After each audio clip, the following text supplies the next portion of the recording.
So I'm going to go on Facebook and share it.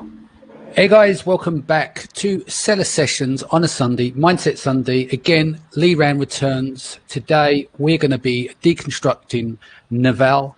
Liran will give you a little bit of background on Naval now. What I'm going to do, I'm just going to share my screen and we're going to start by showing you the tweet storm, and it'll go into a bit of detail on why we're so impressed by this guy. And this is where we're going to sit down and start to pick about his mindset and what he is about. So over to you, Liran, while I share to the groups. Yes.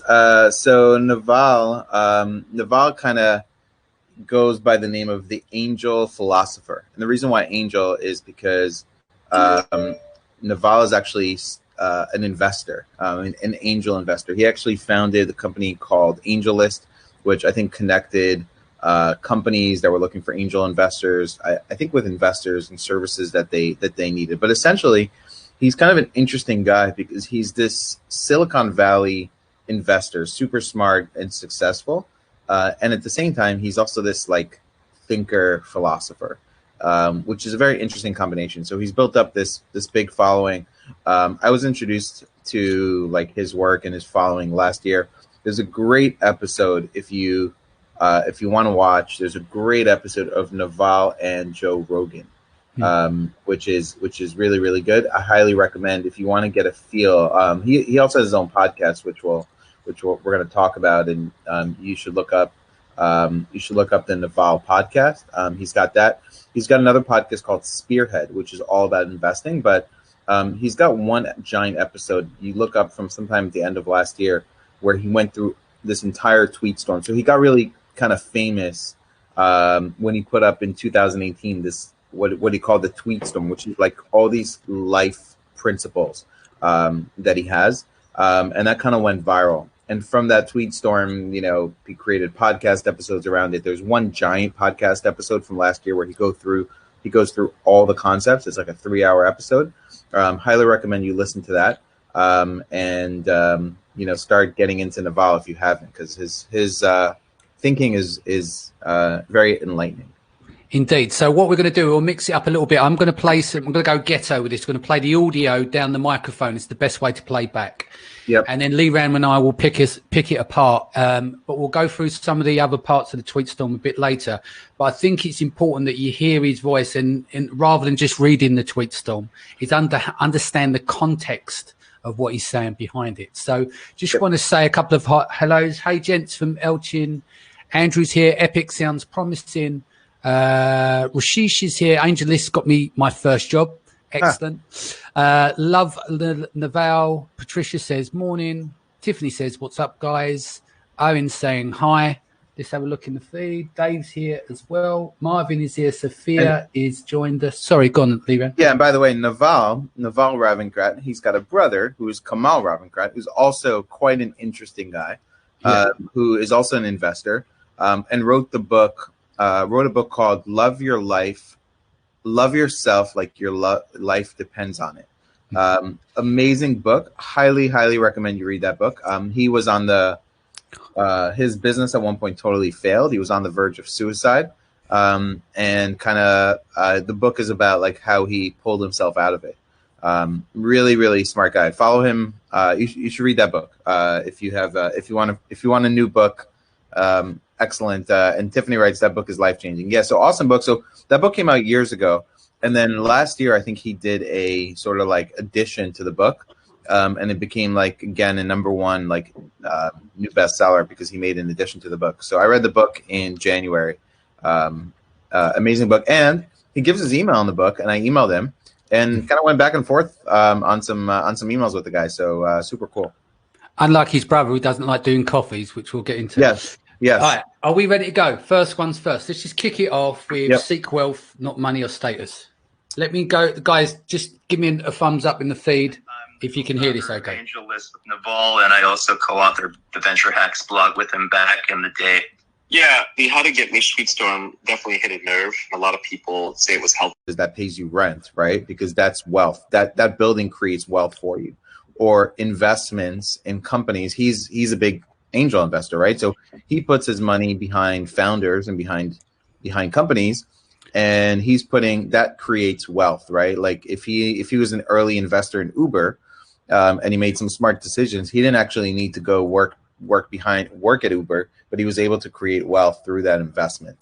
And so that's kind of what he's saying. And then he's saying don't seek status. And one of the reasons he talks about not seeking status is because status is he talks in another episode about a zero-sum game, or there's another word, or we'll come to that one. Yeah. We'll come to that. But in order to have status, you have to be like higher than somebody else. So he says just seek wealth, because wealth is not a zero-sum game. It's something actually everybody can have. So seek assets is kind of what he's saying over just money. And one of the other things that people make a mistake of is they go, well, I own my house. Your house, if you live in it, is a liability. Yep. Because it's not making money. You're using that property there. So although a compound over time, you pay your mortgage off and it will increase hopefully in value and everything. Ultimately, owning the property that you live in is a liability, not an asset. Yep. That's very much in line with Robert Kiyosaki, right? Rich Dad, Poor Dad, who says your house is actually like, if something is not producing cash flow, it's not really like an asset. Now you can always sell your house in the future. You can always rent it out. So it's got that potential, which is why he kind of says like your house could be wealth, but that's really only if you're renting it out. Cool. Right. Making money isn't about luck. Let's do that one. Making money. Obviously, we want to be wealthy and we want to get there in this lifetime without having to rely on luck. A lot of people think making money is about luck. It's not. It's about becoming the kind of person that makes money. I like to think that if I lost all my money and if you drop me on a random street in any English-speaking country, within 5 to 10 years, I'd be wealthy again, right? Because it's just a skill set that I've developed and I think anyone can develop.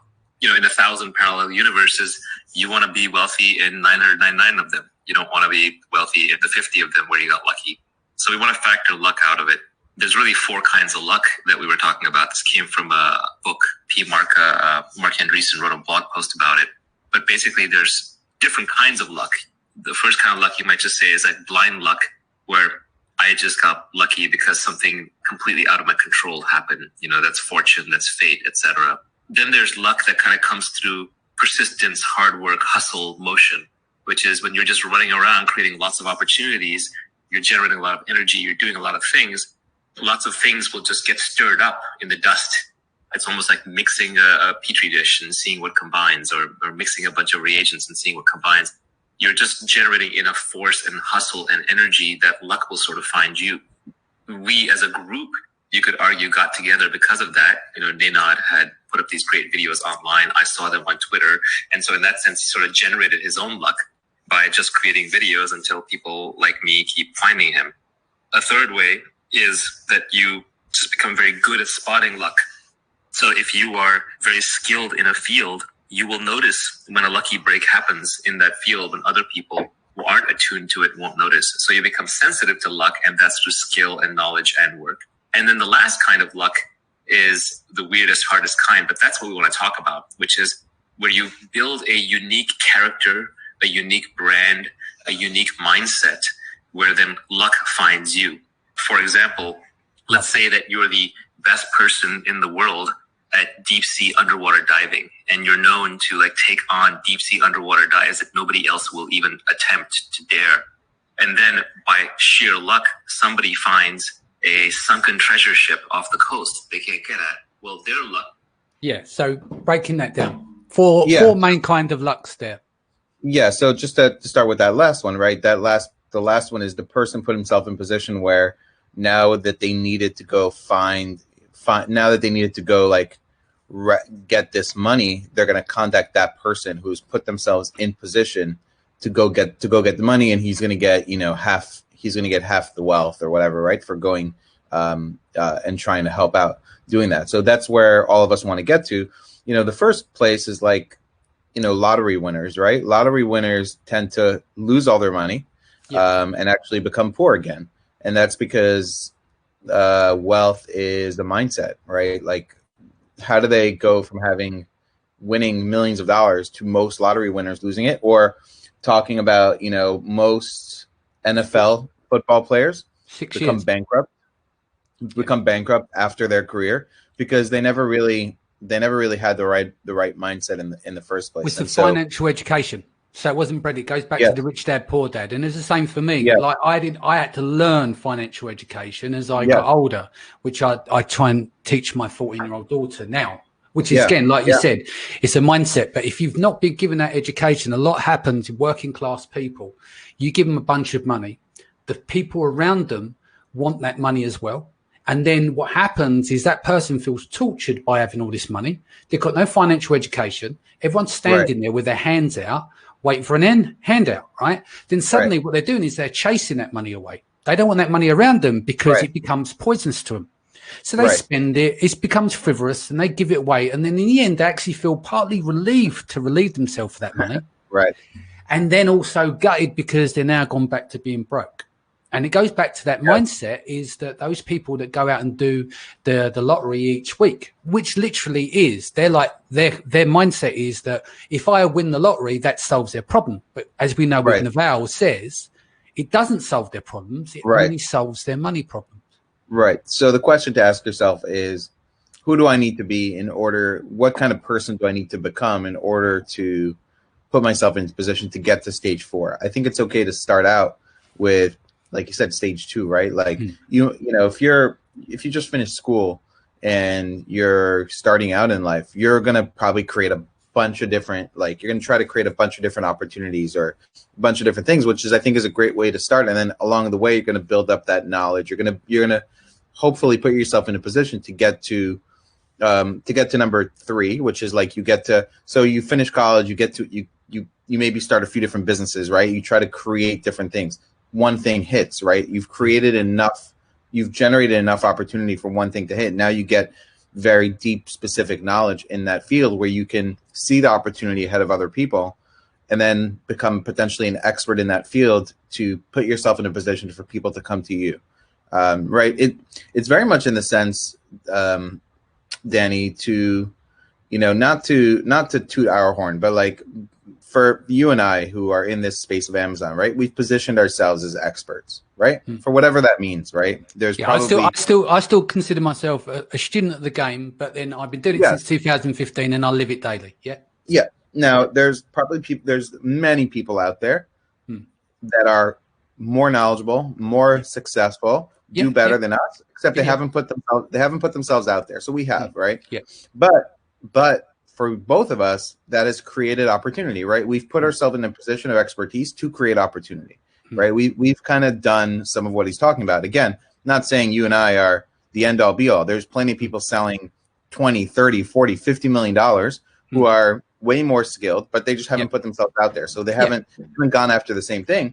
But it's kind of an example of putting yourself in a position to get lucky, because now, I'm sure you've had it. I've had it. People come to you with opportunities, right? Yeah. Some suck and some don't suck, but you've put yourself in a position, and that's kind of what you want to get to the point where you have that. That's a good point to get to, where you have that opportunity instead of just getting lucky. But I think starting out, stirring a lot of shit up, like how a lot of us got started, right, in online marketing or whatever. Like, you probably tried other stuff. You did affiliate stuff or. No, I didn't do affiliates, but I launched loads of little micro business, service-based business that failed. But then you only have to get it right once. So you stirred enough shit up to make something happen, right? Which was kind of like, and then you got into Amazon, which you got like some specific knowledge, right? And then you put yourself in a position to get lucky. All the steps he's talking about, that's really what you want to get to. Yeah. Should we get to the next one? Yes. So let's go to the next one, which is... I won't go, because we kind of covered that. Make luck your destiny. We just kind of chatted about that. But I tell you what, this is a good one. Trust. They're not going to trust you. They're Okay. also indecision. Think about working in what kind of job. Play long-term games with long-term people. And who you might want to work with. So you said one should pick an industry where you can play long-term games with long-term people. Why? Yeah, this is an insight into what makes Silicon Valley work and what makes high trust societies work. Essentially, all the benefits in life come from compound interest, whether it's in relationships or making money or in learning. So compound interest is a marvelous force where it's like, you start out with 1x what you have. And then if you increase 20% a year for 30 years, it's not that you got 30 years times 20% added on. It was compounding. So it just grew and grew and grew until you suddenly got a massive amount of whatever it is, whether it's goodwill or love or relationships or money. So I think compound interest is a very important force. So you have to be able to play a long-term game. And long-term games are good, not just for compound interest, they're also good for trust. If you look at Prisoner's Dilemma type games, the solution to Prisoner's Dilemma is tit for tat, which is I'm just going to do to you what you did last time to me with some forgiveness in case there was a mistake made. But that only works in an iterated Prisoner's Dilemma. In other words, if we play the game multiple times. So if you're in a situation, like, for example, you're in Silicon Valley where people are doing business with each other and they know each other, they trust each other, then they do right by each other because they know this person will be around for the next game. Now, of course, that doesn't always work because you can make so much money in one move in Silicon Valley. Sometimes people betray each other because they're just like, I'm going to get rich enough off this that I don't care. So there can be exceptions to all these circumstances. But essentially, if you want to be successful, you have to work with other people and you have to figure out who can you trust and who can you trust over a long, long period of time that you can just keep playing the game with them so that compound interest and high trust will make it easier to play the game and will let you collect the major rewards, which are usually at the end of the cycle. So, for example, Warren Buffett has done really well as an investor in the U.S. stock market. But the biggest reason he could do that was because the U.S. stock market has been stable and around and didn't get, for example, seized by the government during a bad administration,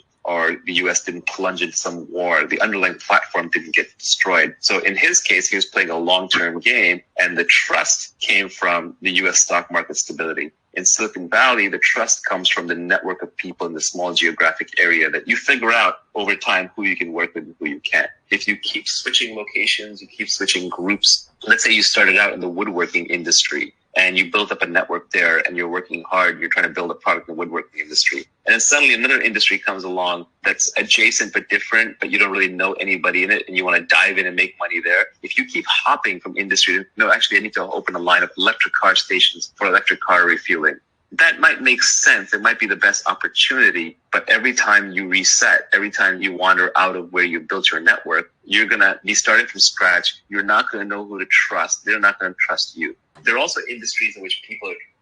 Okay, two things there, right? Trust and industry switching and your age. Yes. If you add all those in, like you was in an industry, I was in the music industry originally, that went into tech, and then here, I'm 44. This is my third turn, effectively. Yep. How many more turns do I have? Right. Because age is going to catch up, right? Right. Yep. How am I going to build a network again? And this goes for the same people, everything we're talking about. So let's get your thoughts on that. Yeah. First of all, I love this concept. It's very easy to understand. Long-term gains with long-term people. Yeah. That means, you want to do the right thing by other people, and you're looking for those similar types of people.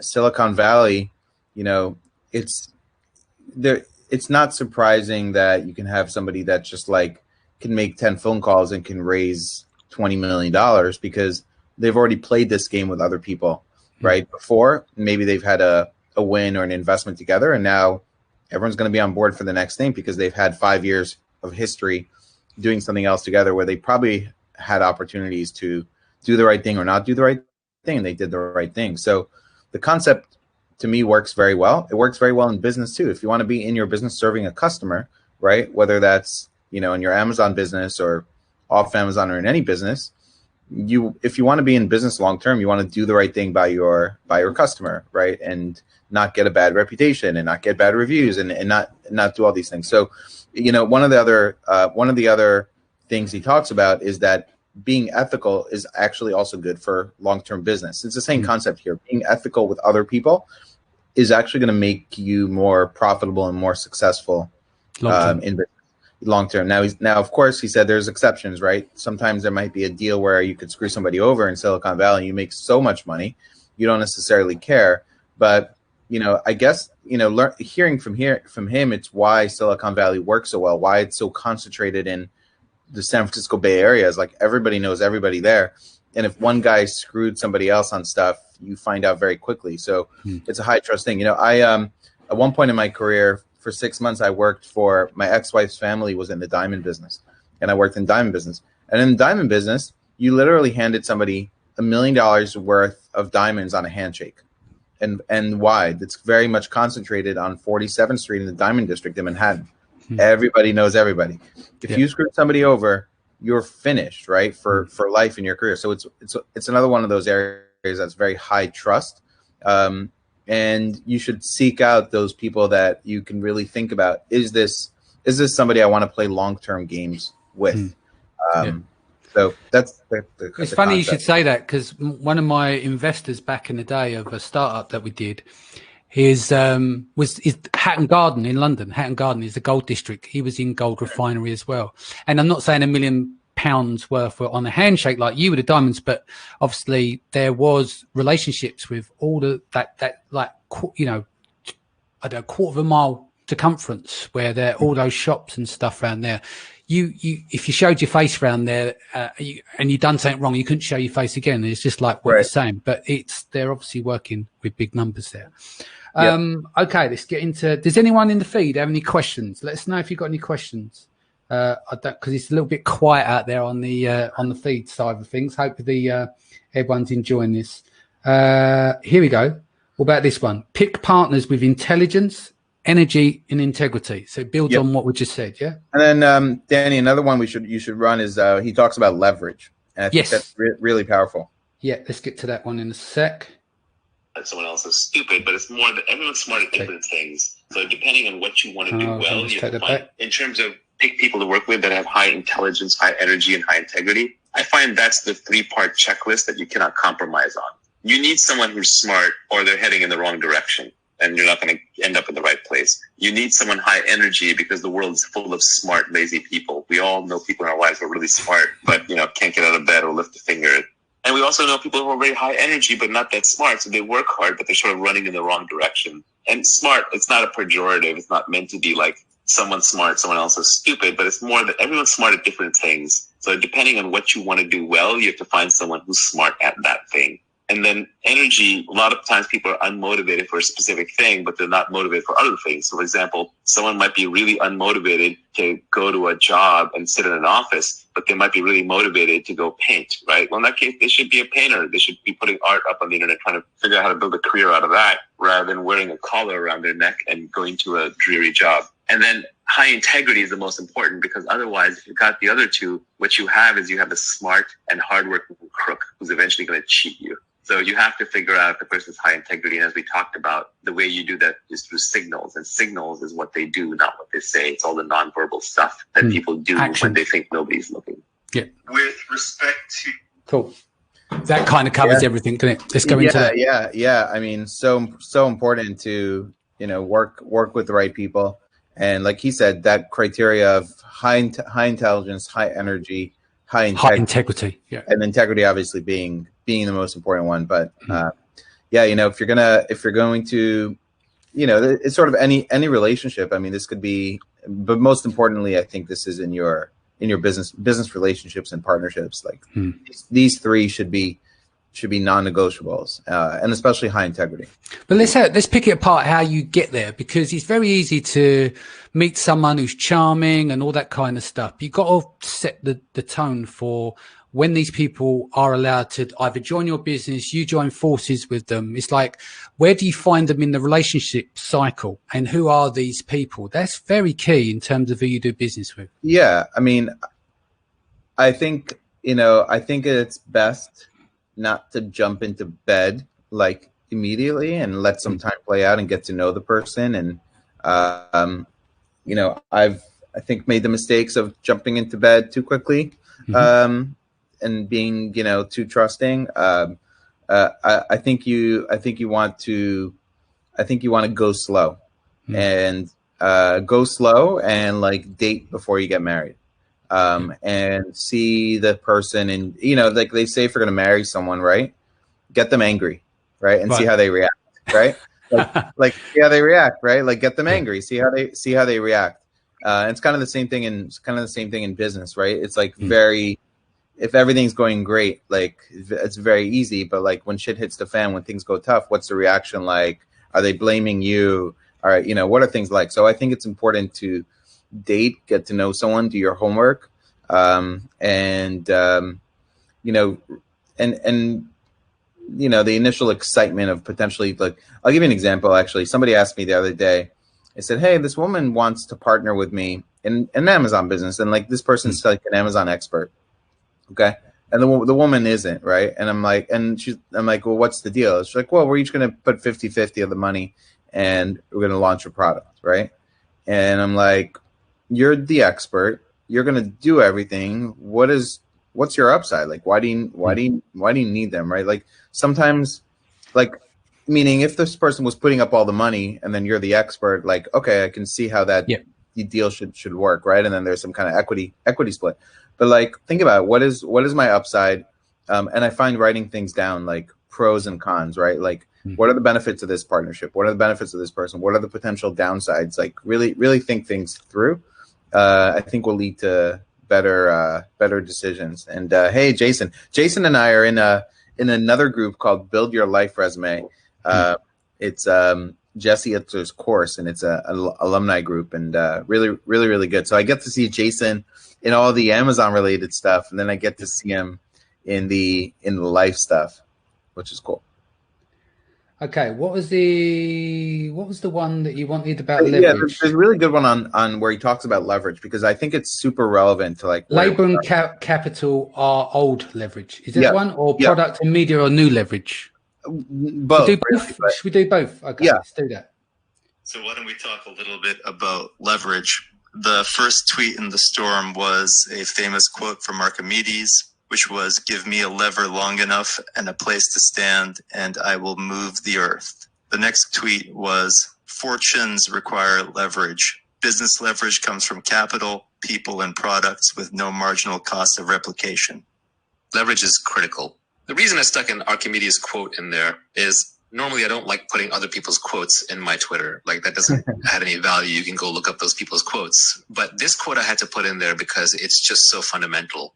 I read it when I was very, very young, and it had a huge impression on me. And we all know what leverage is when we use a seesaw or a lever. We understand how that works physically.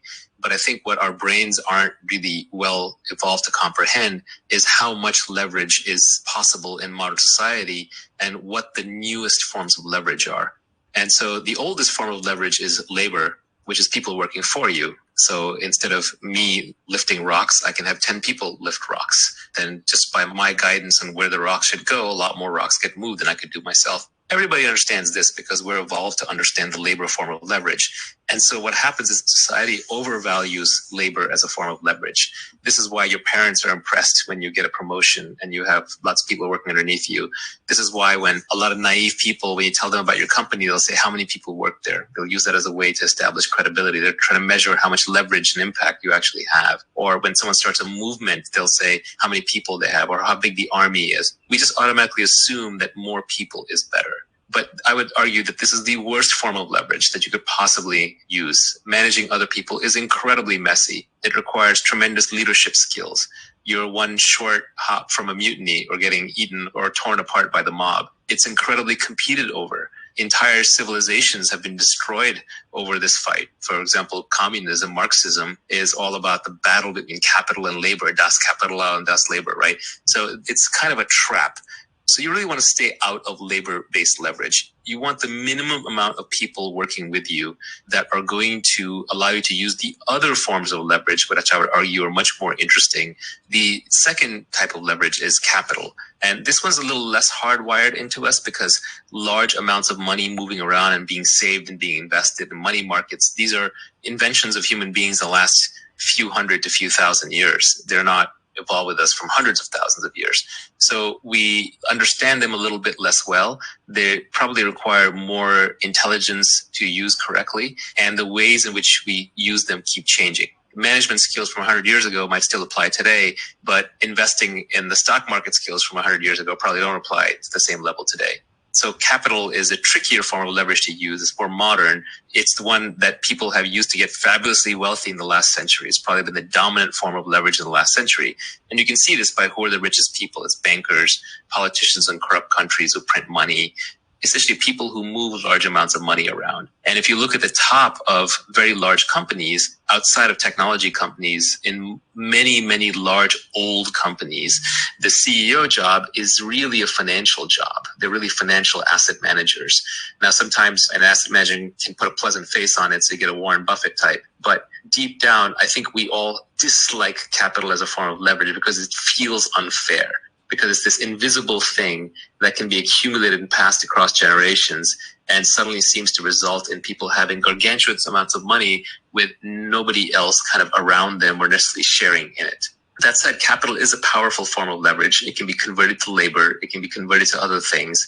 It's very surgical, very analytical. If you are a brilliant investor and you have $1 billion and you can make a 30% return with it, whereas anybody else can only make a 20% return, you're going to get all the money and you're going to get paid very handsomely for it.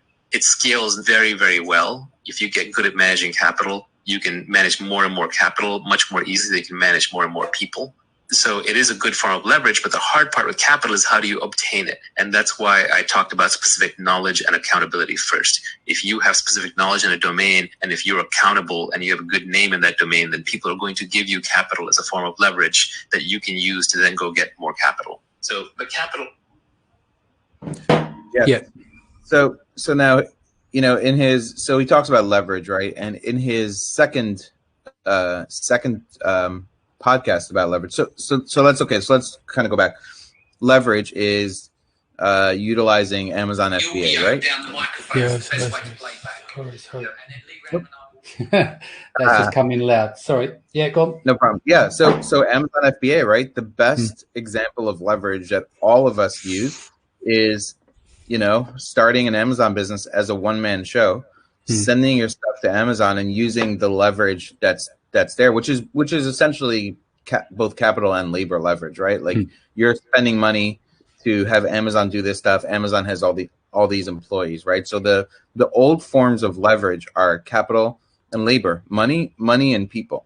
Yeah. In his next clip there, he talks about the new forms of leverage.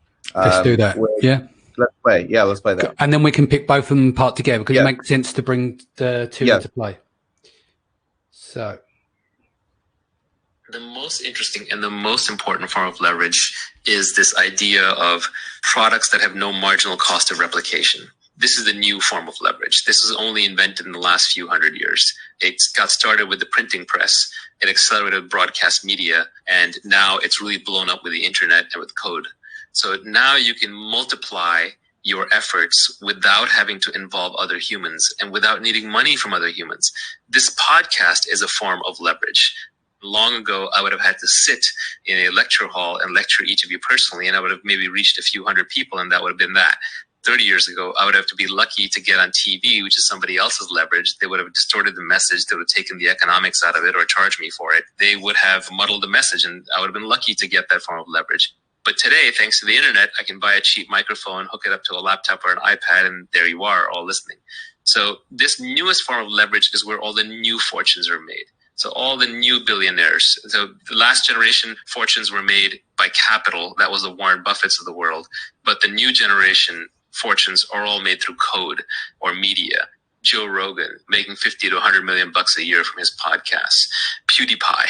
I don't know how much money he's rolling in, but he's bigger than the news, right? The Fortnite players. Of course, Jeff Bezos and Mark Zuckerberg and Larry Page and Sergey Brin and Bill Gates and Steve Jobs. That is all code-based leverage.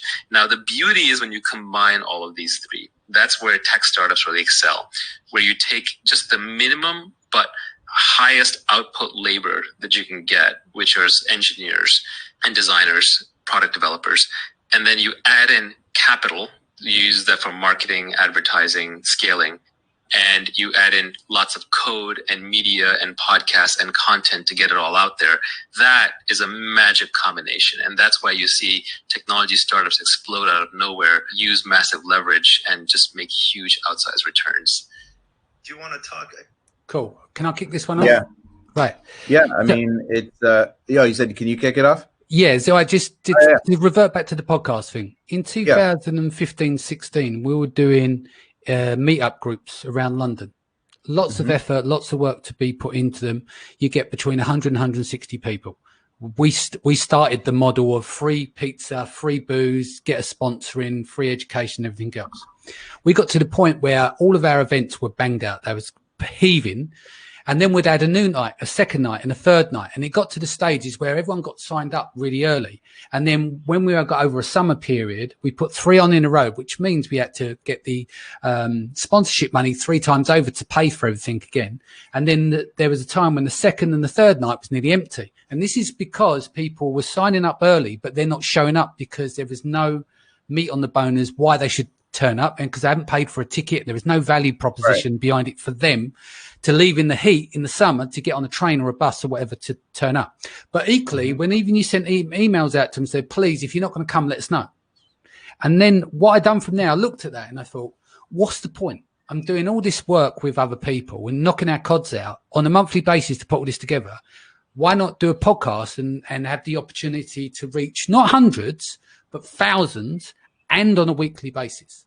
And so that was one of my leverages, which I'd done, was the switch from doing the meetup to the podcast. It's like, it's the same with the speaking. You know, you can reach people, but then if that speaking work then goes on to a summit or it's then syndicated, it reaches out further. There becomes your leverage. So go on. That was my point. I mean, it's insane. I mean, I look at, like, you know, on Instagram, you know, I go this past week, like A-Rod, Alex Rodriguez, famous in the U.S., former Yankee baseball player. Now he's doing a lot in business. He goes on Instagram live with somebody else, and they have 2,000 people watching, right? More than you could fill up in a room within 2 minutes of going live, right? So yeah, I mean, this new form of leverage. Excuse me, sorry about that. Thank you. This new form of leverage where any one of us can get on a mic, put out a podcast, go on YouTube, go use the internet, right? Build a web page. Like, that's all leverage. That's the new form of leverage where you can get in front of, you know, social media, like, right? That's all leverage where you can get in front of so many people with your business, with your idea, utilizing for very, very low cost, right? So new form of leverage. And then he talks about, combining this with, you know, code plus capital plus labor, right? All together, plus media, right? All these old forms plus new forms of leverage is just tremendous. And, you know, I'm having a delivery of food here in a little bit from Instacart, right? An app, right? That they're just using leverage, right? They're getting out there with code. They have some shoppers, which are very low cost labor. So low cost labor combined with code, and boom, you have a business. Exactly. So that is the new form of leverage. Just, you know, it's available to a lot more people today than just capital. Yeah, it's the same with our agency. I mean, there's plenty of agencies in the space. I would never have touched it unless Ellis walked into my life. I've been doing PPC since 2008. It's a competitive area. You've gone into it. Everyone's gone into it. And we've got great relationships with a lot of people. You've seen that from PPC Congress. It's weird. It's like a big loving of all these agencies that generally get on 99% of them, right? But one thing I did think about it, and one of the designs I wanted to put in place for the agency is reduction of headcount in terms of the amount of accounts that manage per head without affecting the quality of the business, which comes through code. It comes through engineering. And now we've structured the business. We slowly grew the business because we wanted to know our touch points of scale. We wanted to make sure is that I know agencies out there that might have, say, 70 clients. So they've got more than us, but they've got like 30 staff. And it's like, when you added that up, it's like just over 2 people per account. It doesn't make sense. Do you know what I mean? Especially we come to times like this where some people may be effective. They've been furloughed in their jobs and stuff. You want to be able to create a buffer there and look at the permissions of scale. And one of the things I was going to do, while Ellis was still developing code, there was plenty of time on my hands to do stuff. I almost launched an agency, a full-bodied agency where we managed accounts. But then when I'd done all the numbers, then I looked at the labor time and everything else. And I'm just thinking the human capital costs when you look at the agency of the PPC agency versus managing accounts. Let's look at what the benefits of managing accounts are, right?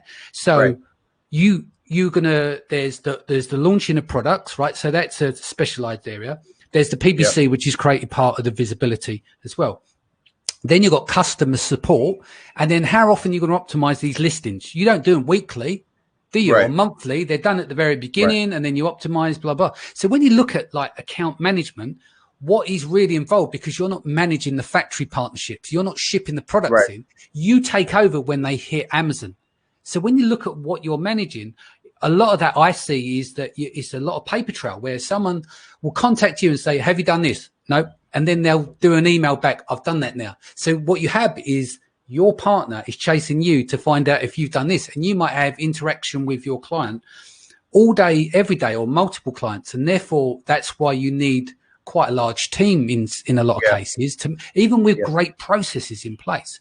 So I do think it's important, like you said, is you've got to look at where these points of scale are and what your, you know, the human capital costs, your overheads and everything else is really important. And you've got to say, take some time to think about it. Now, a lot of people will say to you, go and scale and then trim the fat. But then that's an after effect, because you sign too many clients, you don't look after them, you get a churn rate. Right.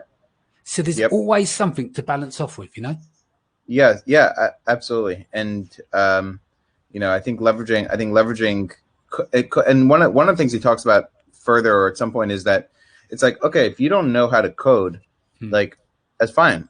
Go leverage media, right? Go leverage YouTube, go leverage podcasts. Like, there's no coding involved there. And that's all things you can do in a business to scale. You could do that. There are people who have e-commerce businesses that have podcasts. I follow this, I buy supplements and follow this woman, Olivia. She's got a supplement business called Organic Olivia. Okay. She's like an herbalist, and she has a couple 100,000 followers on Instagram. She's got a podcast. She just puts out content, and that is leverage for her to sell her products without code, without anything. So it's just amazing to see what is possible by using the new forms of leverage that are available to everybody. And everyone who's listening to this now, all the differences with podcasts and what we do and everything is showing up and regularity. This is show number 36. I said at the very beginning, stupidly, I don't know how I'm going to get to number 50, but because I've said it, I've stuck by it and I've made it part of my fabric. And I think the big thing is a lot of this stuff, you're going to be very shitty. If go and watch some of my early videos, I was 2 stone light then as well, no beard. And I looked terrified on camera. It's awful, but I now feel relaxed with it, right? So I always say to people, anyone can do this. Liran, you can do it. I can do it. Find your medium. Is it voice? Is it the written pen? Is it video? What is your medium? Go out and do this, you know? Yeah. And if you hate doing it, you know, you can hire somebody else to do it, or you can partner with somebody else who's going to do it. You know, I would say, is it a fear, or is it like, right? If it's a fear, then just overcome the fear and do it, and you might enjoy it. But if it's something you hate doing, then find something you do enjoy doing in your business that could be leveraged. That could be writing a blog.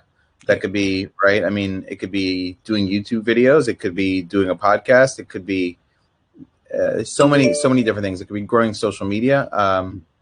All that. Yeah. So should we get to the next one? Yep. Let's have a look what we got here. So we've covered product to media, new leverage. We can stay on leverage here. It says pick a business model with leverage, or we could go for judgment. Let's do learn to sell, learn to build. Okay, we've got to go a bit earlier for that. Learn to sell, learn to build. Yeah, got it. Let's do that. Talking about combining skills, you said that you should learn to sell, learn to build. If you can do both, you will be unstoppable. You know, this is a very broad category now, but it's 2 broad categories. One is building the product, which is hard, and it's multivariate. That can include design, that can include development, that can include manufacturing, logistics, procurement. It could even be designing and operating a service. It has many, many definitions, but in every industry, there is a definition of the builder. In our tech industry, that's the CTO, is the programmer, is the software engineer, hardware engineer. But, you know, even in like a laundry business, it could be the person who's building the laundry service, who is making the trains run on time, who's making sure all the clothes end up in the right place at the right time, and so on. Then the other side of it is the sales side. Again, selling has a very broad definition. Selling doesn't necessarily just mean selling individual customers, but it could mean marketing. It could mean communicating. It could mean recruiting. It could mean raising money. It could mean inspiring people. It could mean doing PR. So it's a broad umbrella category. So generally, the Silicon Valley startup model tends to work best. It's not the only way, but it is probably the most common way. When you have two founders, one of whom is world-class at sales and one of whom is world-class at building. An example is, of course, Steve Jobs and Steve Wozniak with Apple. Gates and Allen probably had similar responsibility early on with Microsoft. Larry and Sergey, probably broke down along those lines, although it's a little different there because that was a very technical product delivered to end users through a simple interface. But generally, you will see this pattern repeated over and over. There's a builder and there's a seller. There's a CEO and CTO combo. And venture and technology investors are almost trained to look for this combo whenever possible. It's sort of the magic combination. The ultimate is when one individual can do both. That's when you get true superpowers. That's when you get people who can create entire industries. Yeah. So if we're honest with ourselves, we're builders, but they're not on the technical side. We're technical marketers, but we need Ellis's and people like that in our lives that make the other side work. Yeah. I definitely see myself more as the seller, right? Like, meaning I can go, I'm good enough to be able to go find a product, work with a factory, make some design changes, but I'm not like a designer, right? Yeah. Or I'm not an inventor of a new product. I'm not coding really anything, but I'm the marketing, right? Yeah. Which is essentially what it takes to succeed on Amazon, at least, is the selling and marketing part. So it's the listing creation, right? It's going on and getting the customer to buy that product. Yeah. And I feel like that's my stronger skill set. But then imagine if you partnered with somebody that was a product designer, right? That was a developer, that was an inventor, that could really bring stuff and design stuff and develop molds and do all this stuff. And there's companies that do this and can help you do that. But that's like, at least for e-commerce, right? That's an awesome partnership. Somebody who can design an amazing product, and then somebody who knows how to go sell that product. And it's the same thing for any software company, right? Or SaaS, right? You need somebody to do the coding, and then you need someone to know how to do the sales and marketing, right? Like, I mean, somebody at Facebook had to know how to get this out into the world. It wasn't just coding it. There must have been a system or plan. I mean, they first got it into colleges, and then it kind of campuses and stuff. Yeah.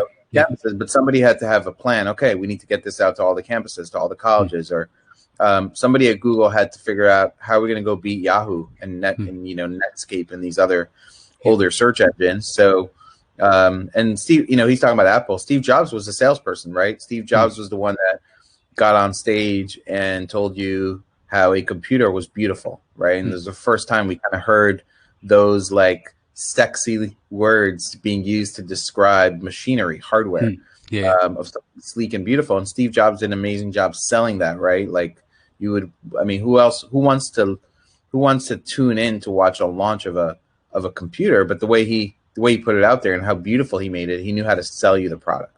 Yeah, I think it's also important with technical and non-technical founders, like what we had with Databril. And what I learned this time around versus the first time around back in 2010 and working at other companies, one of the spoils of working with a sales orientated business and engineering is that it would always clash, because sales want everything done yesterday. Engineers need to deliver it, but it's hard to articulate that to the sales team. The personalities are different.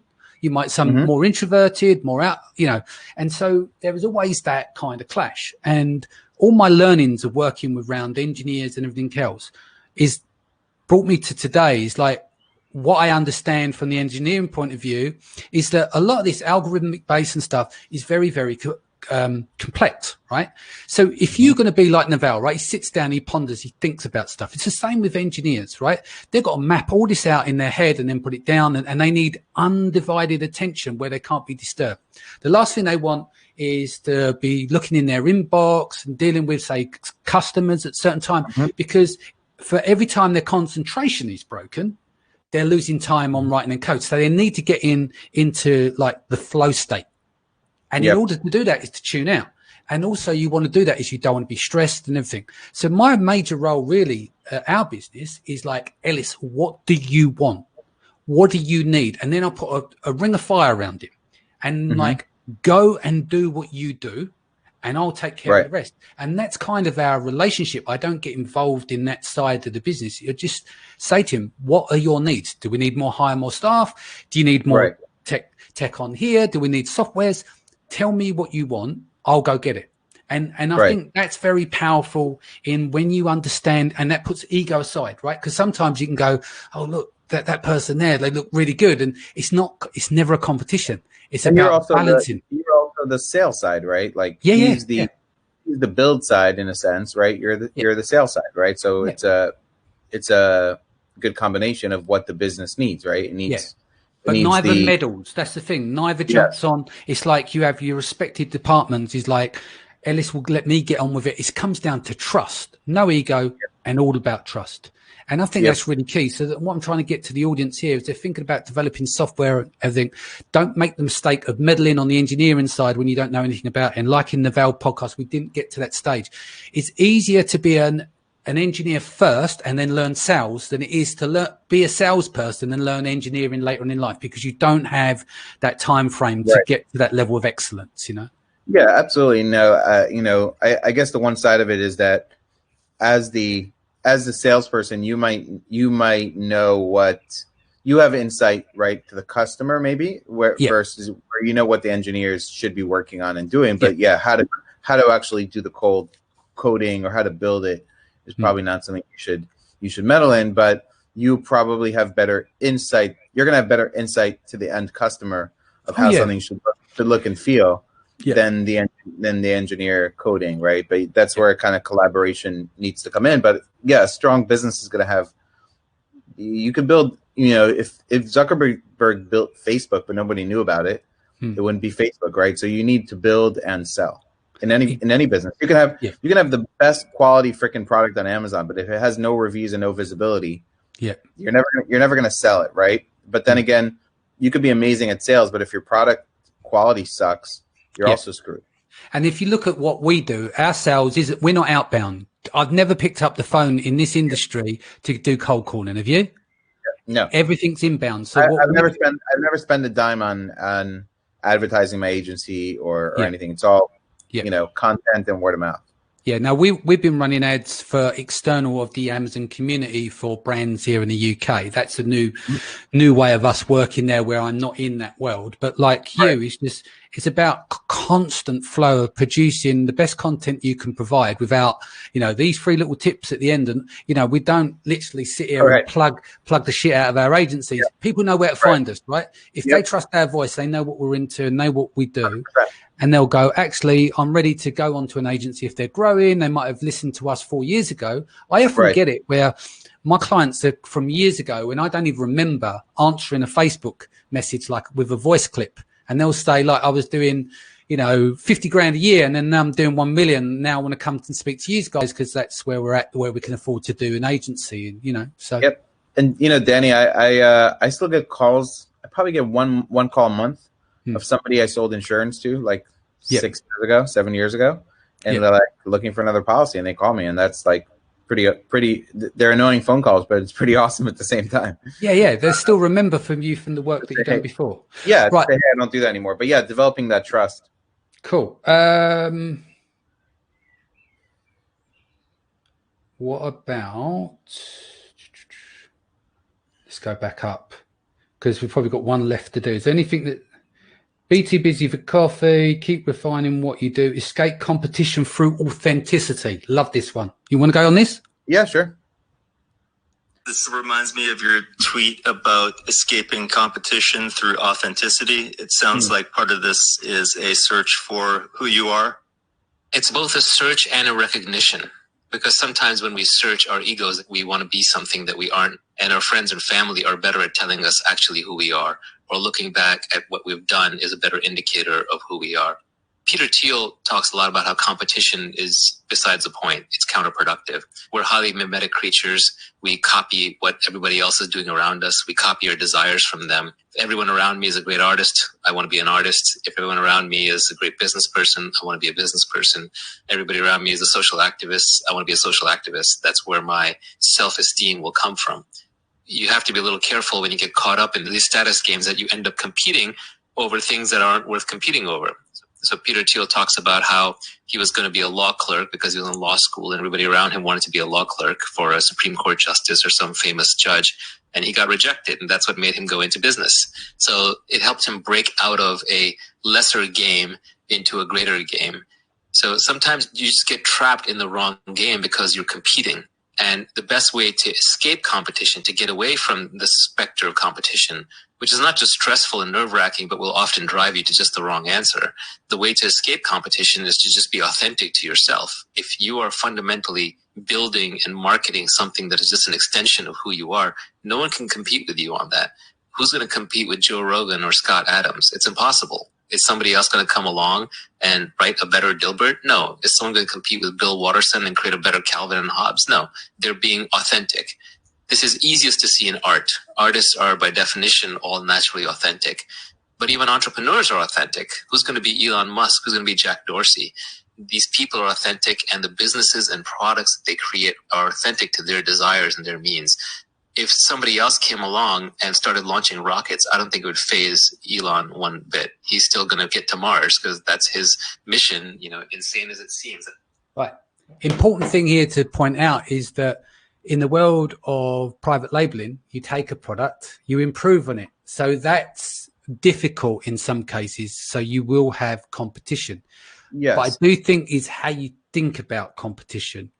You can take way too much negative energy and suck the life out of you. But you kick this off. Yeah. Yeah. Well, look, I mean, are you inserting yourself into the product story, for example, or somebody, right? Like, meaning we see this with people in their A+ content, right? They show a picture of their family and the one who started the business, and like they're competing on more than just the product, right? Or do you have some certain like way you want to do customer service, or and you should be thinking about, how do I insert authenticity on this, which you have limited control on Amazon, but you have more on off Amazon, on your social media, on the face of the brand, on through your website, like through your messaging. How can you do things that nobody can compete with you because it's not them? It is harder to do with being just an Amazon product, but there's still things you could do. Your picture of your family on your A+ content is going to be probably different than your Chinese competitor. Is that enough to win? Probably not, but it does differentiate your offering maybe from somebody else's offering.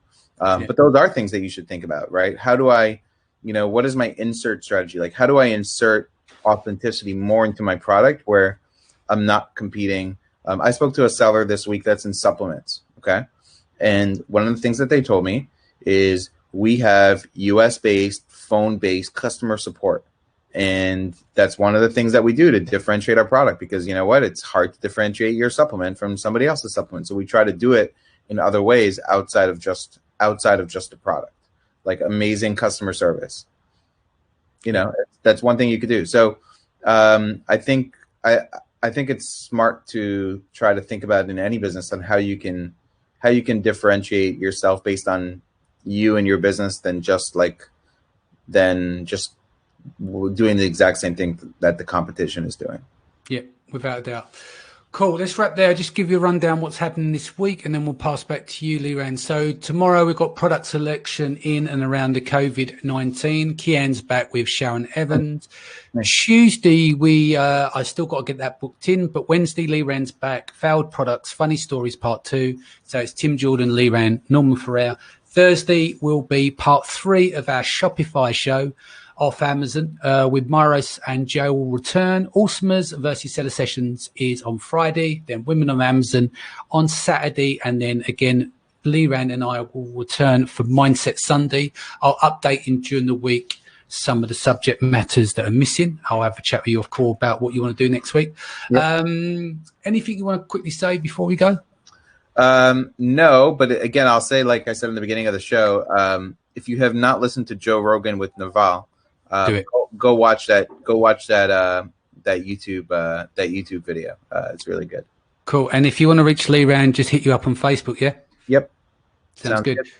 Guys, gonna love and leave you. Stay home, stay safe. See you tomorrow, 4 p.m. UK. Take care. Thank you for joining us. Thank you.